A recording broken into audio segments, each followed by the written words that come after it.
All right. Welcome to the Sci-Fi Express Lane. This is Jeff Carroll, sci-fi writer, Afrofuturist, filmmaker, horror man, you name it, all of the above, right? So, I'm doing today's blog kind of a response. I'm on my way to the last day of Florida SuperCon in Miami, mainstream comic book convention, and I'm responding to energy that I felt yesterday that I, as a Gemini, kind of responded differently than I think other people do, and I may have responded before. I may have felt, I didn't respond on it before, but I felt, and that is black people at mainstream comic conventions and black content creators. So it made me think differently of that. And then yesterday I came in and I saw a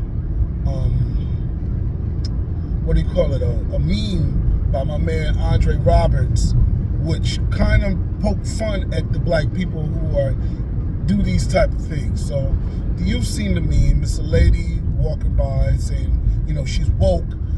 We need more black, creators. She's looking at TV. We need more black creators, and blah blah blah. And then when you see her, the next picture, she's walking away from a black vendor, and he's like, "Yo, but I got black content." She says, it's too small, or it's not good enough, or something. She throws some side mark at him. And as a black creator, we've kind of all been there. And to be honest, as a black person that's gone to a mainstream comic convention, you probably walk past a black creator yourself, even black creators. I mean, I know people try to act like they support everything black, but damn it, I've been a black business person since before I graduated high school. And I know that there's, places where there ain't no black people, and yes, you could probably support every black business. But now we have the internet, so even that is not something that everybody can do all the way. So you have to choose, at some point, what black businesses are going to support, and how many can you support, so even if you have unlimited resources, sometimes you feel like, I don't want to support this person because I don't think it's a good product. I don't really agree with the purpose. Shoot, I saw a black dude selling cotton tours, and at first, without having a conversation with him, I was like, I'm not supporting nobody promoting a healthier relationship with cotton. No way. I've seen some wild black businesses. But then, there's also black businesses you like, just give them money for thinking in that direction, and I hope they keep going in that direction. So anyway, I seen that meme. I've been a black businessman long before I was a content creator for comic books and science fiction. And I thought differently when I saw the meme. Yesterday, I saw a lady. Now, she didn't say, we need more black content creators. I didn't hear any of that comment, but she certainly seemed woke, right? And, me as a hotep, everybody's supposed to be on some damn code. But when you see somebody wearing kente cloth, red, black, and green, or progressive shirt, Juneteenth, Kwanzaa, you think, oh, this person has a different mentality than somebody walking around in a Superman shirt, right? So you're going to think that. It's natural prejudice. However, so this lady you said it also. At the time, there was a girl that was half Greek, half Puerto Rican, and there's a white gentleman on my other side. And then beyond that, there was nothing but white creators on each side. Artist Alley, that was on my side. Other side, it was an Asian girl, and then this white, and I think it was an Italian white guy across from me. So I set it up, right? So the black girls, 3 of them, right? They walking down the center of my alley area where I'm at, and the first black girl, she's got a red, black, and green bag that says support black businesses. And she walked past me, and I have a little greeting. I say, hey, hello, or, I say, original characters, I might yell that out. That's been my thing this convention. Every convention I feel like saying something else. So this convention hey, I got original characters. And sometimes even my greetings play off of the people that's next to me because I can't say the same thing. So he was saying, something I can't remember. And so I said something different that would be catchy. And she didn't even look my way. The girls with her didn't look my way, and they walked by. And I'm sitting at the table. I'm obviously black. You've seen pictures of my booth. I got nothing but black characters on my posters behind me. It is what it is, right? So anyway, I did not get frustrated. I didn't let it bother me. Normally, I don't even let them bother me, so I don't know what I'm talking about. But this time, I didn't. And at the time she did it, I immediately thought of, wow, there's probably a lot of black creators here. And she could afford to walk past a creator.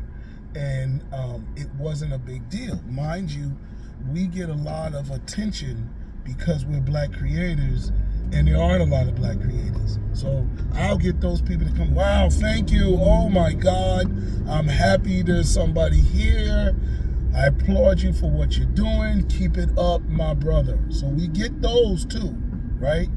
But when I see memes like that, I like, damn, it's filled a lot of hate because it seems like it's putting a lot of pressure on somebody to support you. Now, mind you, I don't think people are expecting every black person to buy from every black creator. I mean, if you put that kind of pressure on, God dang. But I think, for me, I think it's reasonable to expect black people in an environment where there's no other black people, right? In the immediate environment, to at least stop by and see what's up. Now, that's what I expect. I think it's fair. But I don't even think that's enough. I think that's asking too much. Because to be honest, I sell comic books, novels, and posters. I don't sell any toys. I don't sell any pens. I don't sell socks. I don't sell carvings. Whole bunch. I don't sell toys, Funko Pops, or anything like that. I'm thinking about getting a Funko Pop for one of my characters, fingernails, but I don't have that yet. So I have to be very honest. There are people that are selling different types of things that I sell, and there are people that are there to buy them. Comic conventions are science fiction, cartoon, the world conventions. They're not comic books only. There's no mandate that you got to buy or be into, or hell, even read comic books. I've seen a bunch of people with lightsabers, big infinity gauntlets, right? That come up to the table, but I don't read comic books. And you know what I'm saying? Now I don't even read. I met a guy that said, I don't even read.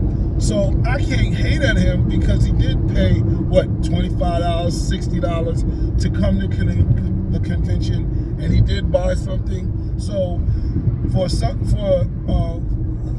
element of it, he is supporting the culture. He is supporting something. He's supporting the convention, and for that, I'm not upset.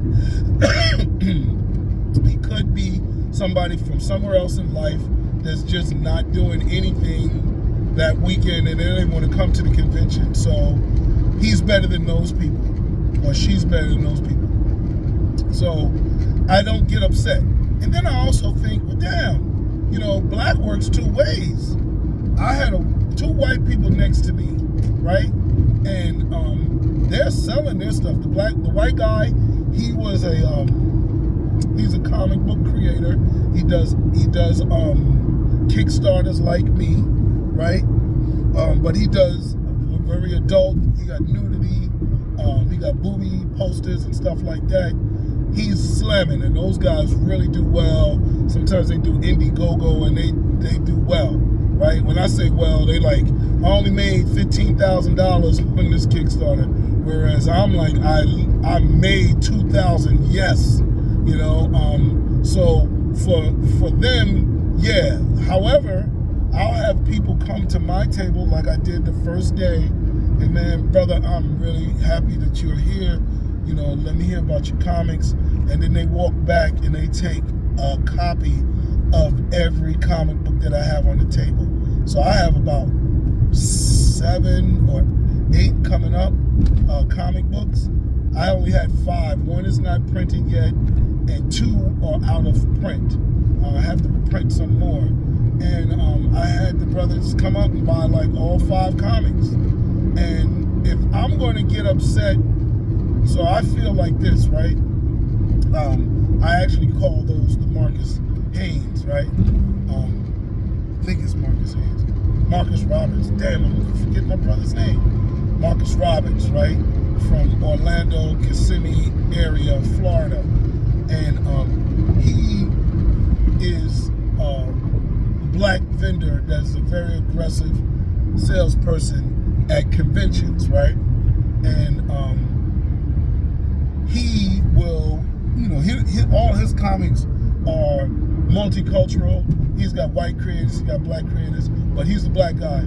So when people come to his table, he'll be like, you know, black people, he'll be like, you know, support a black business. He'll get them to buy all the comics at his table. And I call that the Marcus Roberts. So when, I'm coining a new phrase, right? So when people come to your table as a black creator and just get excited, it happens mostly with comic books. I call it a Marcus Roberts. Now, it did happen to me twice with books. It was before I had comics, because I used to do books for maybe about 10 years before I started doing comic books again, right? No, it might have been 8 years. We not dated that long. And I had a lady come up from, a white lady came up from a library, and she was just like, oh my God, we need so much diversity. You know, I'll buy one each of your books. That was a big sale. But since I have comic books, I have people do the Marcus Roberts at least once a convention. And, you know, I give a whole spiel, people look through my comics, and a whole lot of different things happen when I'm selling my comic books. But when I get a Marcus Roberts, the person is usually like, yo, they look for 2 seconds, one book, see its quality, and next thing you know, or they hear my spiel and the sale is short. You know, I'll take one of each. I'm like, oh, wow. I don't even try to get surprised. I just get thank you, even though it means a lot to me. Sometimes I feel shorted by the Marcus Roberts because I actually do want to get fans. And if, you know, I have Sword and Soul, I have Cyberpunk, I have horror, I have young adult, I have the Twa Man with the Black Leprechaun, you know, and I have urban with Humanity Killer. And that's a broad selection of subgenres in comic books and in science fiction. You know, sure, they're all black and I'm down, but I'm usually, you know, people will be like, I like horror, or I like this cyberpunk, I'll give this a try. Or do you have anything for kids, you know? And that's how they buy. But when you get a Marcus Roberts, they just buying it because it's black. And I'm like, wow, that's really powerful. And we need to thank that, because when the guy did it at my table, the white guy looked at me and was like, what the hell did you say to them to get them to buy all of your books? You know, he ain't say it, but I know he was thinking it because dude was very competitive, you know? And I stayed in my lane. I think I survived. I think I did about 15, maybe 20 items the first day, which is not what I want to be at. I want to be able to, you know, walk away from a convention with $800 to $1,000 worth of sales, and doing 20 pieces a day is not going to get me there. I need to do 60. You know, that's where I'm going. But anyway, the Marcus Roberts, is amazing. You know what I'm saying? It's amazing, and we have to thank it. So if we're going to critique black people for walking past our tables, you know, we also have to thank the black people that buy it just because. And we get a lot of those. And I actually get more Marcus Roberts or close to Marcus Roberts than I get hate, you know? So that's it. I just wanted to talk about that, put that out there, get you to think of it a little different, you know. For my white fans, I'm pretty sure that this can happen, you know, maybe to female writers. You know, you may feel a little way when a woman walks past your table, or you may feel a little way if you're LGBT and you got an LGBT book and somebody that's, you know, LGBT walks past you, and maybe you feel a different way, you know. I don't know. I had a Latino Puerto Rican guy come to my table and bought 3 books, and I was like, damn, I should have pitched him to Marcus Roberts. And I'm actually going to do something for the Marcus Roberts people, and I've usually done it before, but I'm going to make sure I remember it, is give them, I have a poster with all my characters on it. Costs about, you know, doesn't cost too much to make, so instead of me giving them money off, I'm going to give them a gift for doing the Marcus Roberts.